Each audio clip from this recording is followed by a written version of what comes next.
YT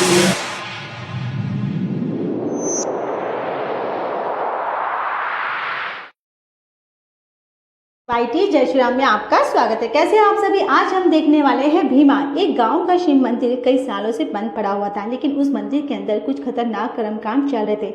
यानी मरे हुए लोगों की आत्माओं को उनके किसी रिश्तेदार के सिर में चढ़ाया जाता था और उसके जरिए वो आत्माएं अपनी अधूरी इच्छाएं पूरी कर लेती थी। है ना इंटरेस्टिंग। तो उस गांव में एक पुलिस ऑफिसर आता है, लेकिन क्या वह इस कर्मकांड के पीछे का सच पता लगा पाता है और क्या उसी जांच के दौरान किस तरह के खतरनाक का खुलासा होता है। ये सब बहुत ही इंटरेस्टिंग तरीके से और कई ट्विस्ट के साथ इस मूवी में दिखाया जाता है, जिसका नाम है भीमा। तो वीडियो का एंड तक जरूर देखिएगा, लाइक एंड शेयर जरूर कीजिएगा। मूवी की शुरुआत होती है 2003 में महेंद्रगिरी नाम के गांव में। शिव मंदिर जो है कि वो बंद है। उसके द्वार पर बैठी एक औरत प्रार्थना कर रही होती है कि उसके चारों तरफ अघोरी बाबा बैठे होते हैं, जो कि कोई मंत्र कह रहे होते हैं। बहुत डरावने मंत्र होते हैं। अचानक उन्हें अजीब तरह से नाचते देखकर एक छोटा सा लड़का बहुत ज्यादा डर जाता है।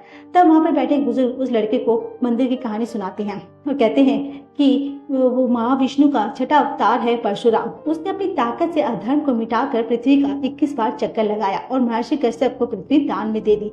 फिर परशुराम ने माँ विष्णु की दी हुई कुल्हाड़ी समुद्र में फेंकी। वो कुल्हाड़ी समुद्र में जिस जगह पर गिरी वहाँ पर पहाड़ और जंगल बन गए और जहाँ पर कई जड़ी बूटियां उगने लगी। उस सुंदर जल में परशुराम ने तपस्या करने के लिए एक जगह चुनी, जिसे परशुराम प्रदेश का नाम दिया गया था। वहाँ पर एक मंदिर बना और उसका नाम परशुराम मंदिर भी रखा गया। और यह वही मंदिर है। उसके अंदर एक शिवलिंग है, जिस पर पहाड़ों पर जमी नदियों का पानी हमेशा गिरता रहता है, जैसे कि उसका अभिषेक हो रहा है। इस वजह से दूर दूर से लोग इस मंदिर में आते हैं। लेकिन कई सालों पहले घटना की वजह से यह मंदिर बंद कर दिया गया था। दरअसल इस मंदिर की खासियत थी कि अगर कोई यहाँ पर अपने किसी मरे हुए रिश्तेदार की आत्मा को बुलाने के लिए पूजा करता है, तो वह आत्मा 10 दिन के लिए उस रिश्तेदार के शरीर में आ जाती है और अपनी शारीरिक ख्वाहिशें पूरी करती है। 50 साल पहले एक आदमी ने अपने पिता को आत्मा बुलाई थी और वह आत्मा अपने बेटे के शरीर में 10 दिन रही, लेकिन उस आत्मा ने अपने बेटे के शरीर में रहकर उस आदमी को मार डाला, जिसने असल में उसकी जान ली थी। तब उसके बेटे ने वो पुलिस अरेस्ट करके ले गई थी। अघोरी बाबा ने कहा कि ये कत्ल इसने नहीं, इसके पिता की आत्मा ने किया था। पर पुलिस कहाँ इन सब बातों को विश्वास करती थी और बेटे को अरेस्ट करके लेकर जाती है। तब फैसला हुआ कि आगे से इस मंदिर में ऐसे कर्मकांड ना हो, इसलिए इस मंदिर को हमेशा के लिए हमेशा ताला लगा दिया गया। लेकिन फिर भी लोग मंदिर के बाहर बैठकर पूजा करते थे। एंड प्रेजेंट में उसी गांव को दिखाते हैं, जहाँ पर हम भवानी नाम के एक खतरनाक गुंडा रहता है। वो स्मगलिंग जैसे और भी कई सारे लीगल काम करता था और सब उससे बहुत ज्यादा डरते थे। भवानी को पकड़ने के लिए एक पुलिस ऑफिसर भी बेचारा आता है, जो कि लेकिन वो भवानी से इतना ज्यादा उसको मार के बेरहमी से उसको बेचारे को मार डालता है। और भवानी का एक बेटा भी होता है, जिसका नाम होता है राघव। वो तो भवानी से भी ज्यादा जल्लाद होता है। साथ ही इस गांव में लॉरेंस नाम का एक आदमी है, जो कि समुद्री डाकू है और राघव इसी के लिए काम करता है। यहाँ से कट करके 2 महीने बाद का सीन दिखाते हैं। ये तो है शरद, जो एक नंबर का चोर है दोस्तों। वो एक चाय की दुकान पर बैठा सोचता है कि यार आज कहाँ चोरी करूं, और तब न्यूज में दिखाते हैं कि एक बस का एक्सीडेंट हुआ और मरे हुए लोगों की फैमिली को 10 लाख दिया जाएगा। बस फिर क्या था, शरद एक लेडी को रेडी करके हॉस्पिटल लेकर जाता है। उसे एक मरे हुए आदमी की वाइफ बताकर खूब मातम बनाता है और इतना पैसा सीन क्रिएट कर देता है कि यहाँ से पैसा इकट्ठा कर ले, और वहां से 10 लाख का चेक भी औरत को दिलवा देता है। फिर उसे लेकर चेक को एक लाश को जलाने लग जाते हैं और जहाँ पर जाके देखते हैं कि वहां पर जैसे जलाते हैं तो मरे हुए आदमी की आवाज आती है। वो चौंक कर आग को देखने लगता है और तभी सीन होता है यहाँ से कट। 1 महीने पहले जब भवानी ने उस ऑफिसर को मारा ढाला था, तो दोस्तों जो उसे पकड़ने के लिए आया था, वो अपने पति की मौत के बाद उसकी वाइफ मंदिर के बाहर हाथ जोड़कर प्रार्थना करती है इस भवानी को खत्म करने कोई एक गाँव में आ जाए। तभी एंट्री होती है भीमा नाम के पुलिस ऑफिसर की।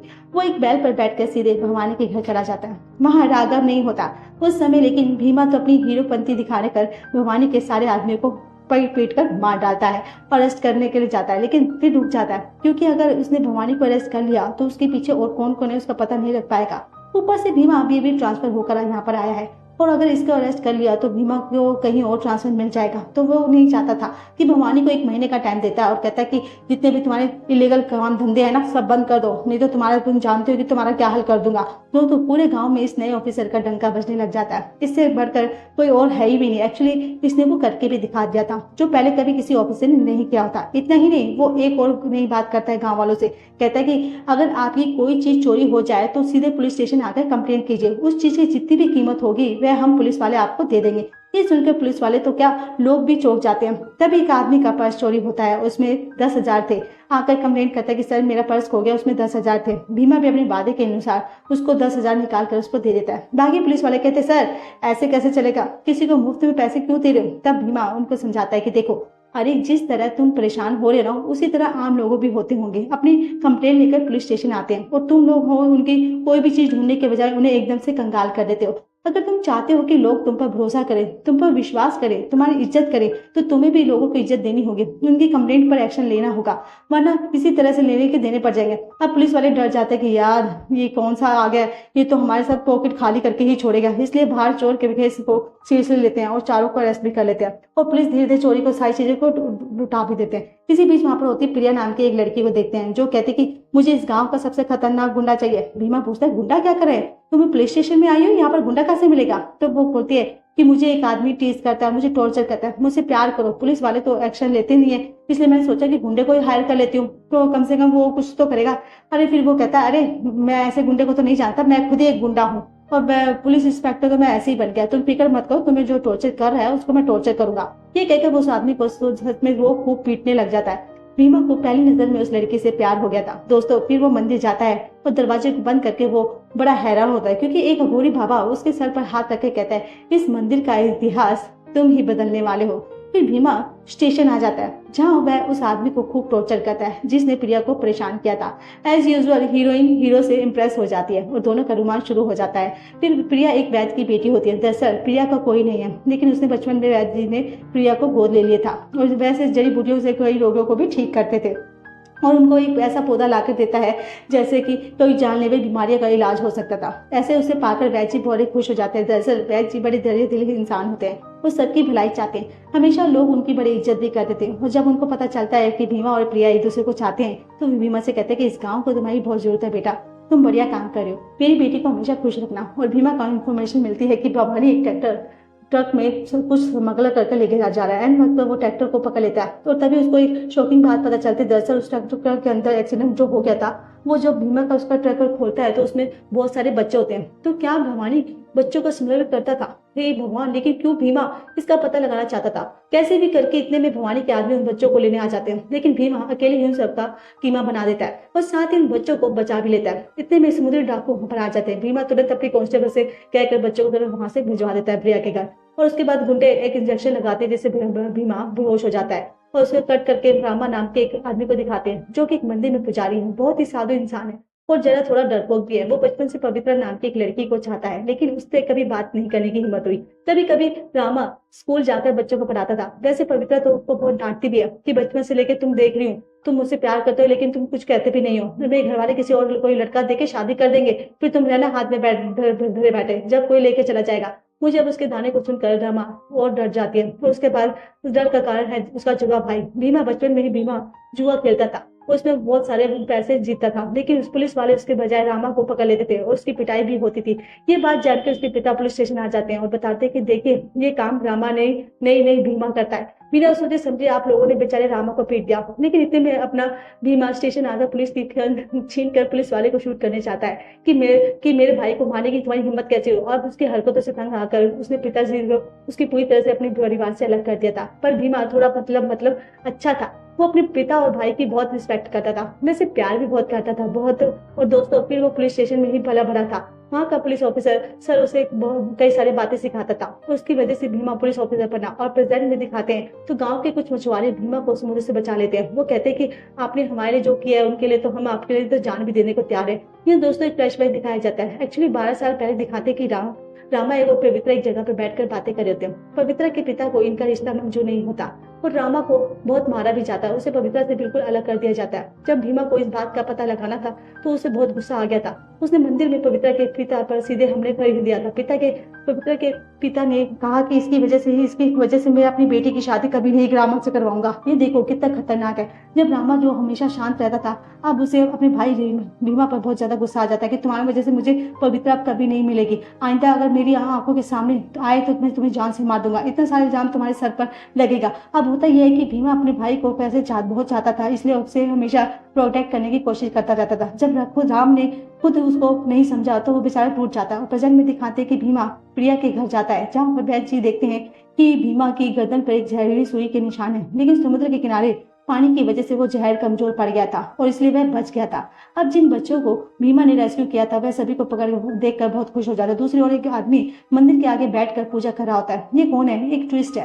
और दोस्तों फिलहाल शरद को दिखाते हैं जो कि मंदिर के पास बैठा होता है। अब तब पवित्रा एक बैग लेकर रमा के पास आती है तो कहती है कि मेरे पिताजी ने मेरा रिश्ता तय कर दिया है, चलो अब कहीं भाग चलते हैं और कोई ऑप्शन नहीं है। तो ये सारी चीजें सुनकर शरद ना एक प्लान बनाता है कि अगर ये लोग भागने वाले हैं तो जरूर गहने वगैरह लेकर आए होंगे, क्यों ना मैं इनका दोस्त बनकर इनके सारे गहने लेकर भाग जाऊं, फिर मौका देकर ऐसे ही करूंगा। और फिर इनको विश्वास दिलाता है कि मेरा नाम सतीश है और मैं तुम्हारे बचपन का साथी हूँ, तुम भूल गए क्या? तुम मुझे याद नहीं हो, दोनों की मदद करने वाला हूँ। अब शायद ये लोग भी पागल थे और इस पर विश्वास कर लेते हैं। फिर पवित्रा को उसके घर से भगाने में रामा की मदद भी करता है और रामा और पवित्रा के रहने का इंतजाम भी कर देता है। अब शरद कमरे में नहीं होता है तो उसका फोन बजता है और अनजाने में रामा उसे अटेंड कर लेता है। अब होता है यहाँ से ना चोर का दोस्त चोर, तो अब वो फोन उठाती है तो शरद के दोस्त जो कि उसी की तरह चोर पक्के छक्के थे वो सारी पोल खोल देते हैं कि भाई तू जिस काम के लिए गया था ना उसका हुआ कि नहीं हुआ, उन दोनों ने गहने वगैरह चुरा लिए, क्या तुम हो गया क्या तुम्हारा काम? दोनों का असलियत पता चल चुकी थी, ये तो धोखा देने वाला था। जब वो फिर वापस आता है तो ये दोनों उस पर बरस पड़ते हैं कि अच्छा हमें धोखा देना चाहते थे तुम। वो कहता था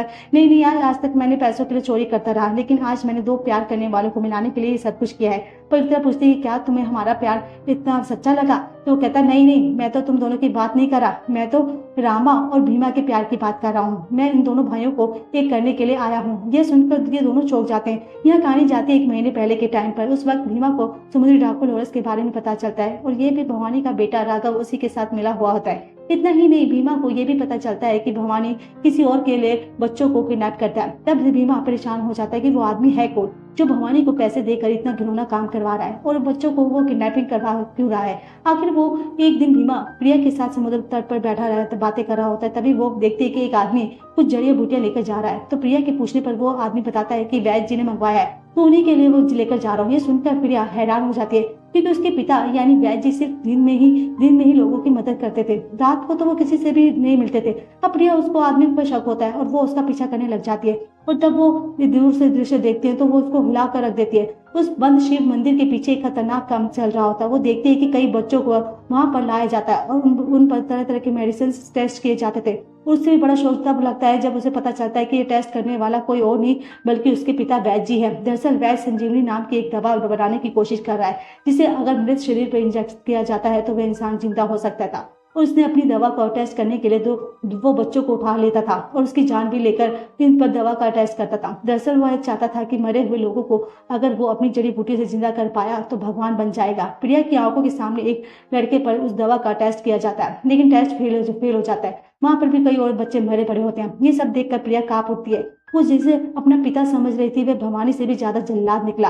वे तुरंत प्रिया को ये बात बता देती है और वह भी मंदिर के पीछे पहुंच जाता है। वह समझ जाता है कि ये लोग बंद पड़े मंदिर का कुछ तरह से फायदा उठा रहे थे और मासूमों की जान ले रहे थे। वो बाकी बच्चों को बचाने की पूरी कोशिश करता है लेकिन तभी वैद्य प्रिया की गर्दन पर एक जहरीली सुई घुसाने की धमकी देता है। इतने में वहां पर भवानी, राघव और लॉरेंस भी आ जाते हैं। भीमा उसे कहता है कि प्रिया और इन बच्चों को छोड़ दो, बदले में मैं तुम्हें कुछ भी देने को तैयार हूँ। वो कहते हैं कि हमें तुम्हारी जान चाहिए। बस भीमा अपनी जान देने के लिए मान जाता है और वे भीमा को मार डालते हैं। लेकिन उसके मरने से पहले भीमा वैद्य की आंखों को सामने अपनी बेटी प्रिया को मार डालता है। ये देखकर भीमा बहुत दुखी होकर मर जाता है। वैद्य और भवानी को पकड़ने और बच्चों को बचाने की आखिरी ख्वाहिश अधूरी रह जाती है। अब भवानी के आदमी भीमा की लाश को डिस्पोज करने जाते हैं। रास्ते में एक बस का एक्सीडेंट हो जाता है जहाँ पर कई लोग जल कर मर जाते हैं। ये लोग क्या करते हैं कि भीमा की लाश को उन्हीं पैसेंजर की लाश के बीच में फेंक देते हैं। और यहाँ पर शुरुआत का सीन जो कनेक्ट होता है जब शरद ने न्यूज में उस बस एक्सीडेंट के बारे में देखा था। दरअसल उसने जिस लाश के मिनिस्टर से 10 लाख का चेक लिया था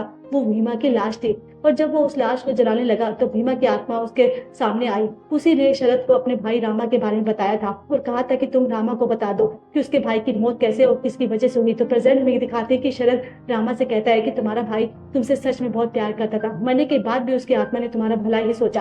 रामा पूछता है कि अब मुझे क्या करना होगा। शरद कहता है कि कम से कम उन बच्चों की जान तो तुम बचा ही सकते हो, वो वैद्य जी के पास फंसे हुए हैं बेचारे, तुम बस उस मंदिर के आगे बैठकर अपने भाई की आत्मा को अपने अंदर बुलाओ और फिर भीमा तुम्हारे अंदर आकर सभी को खत्म कर देगा। जिन लोगों ने प्रिया और बच्चों की जान ली है फिर वो बाकी बच्चों को भी बचा लेगा। अब रामा और कविता मंदिर के बाहर जाते हैं। रामा को देखकर वैद्य, भवानी और बाकी लोग तो चौंक जाते हैं क्योंकि वो भीमा की तरह दिखता था। वो लोग उसे खूब पीटते हैं और तब रामा अपने भाई भीमा को याद करके उसकी आत्मा को बुलाता है। भीमा की आत्मा वहां पर प्रकट होती है और रामा के अंदर शरीर में जाकर भवानी और उसके आत्मा को पूरी तरह से मार डालती है।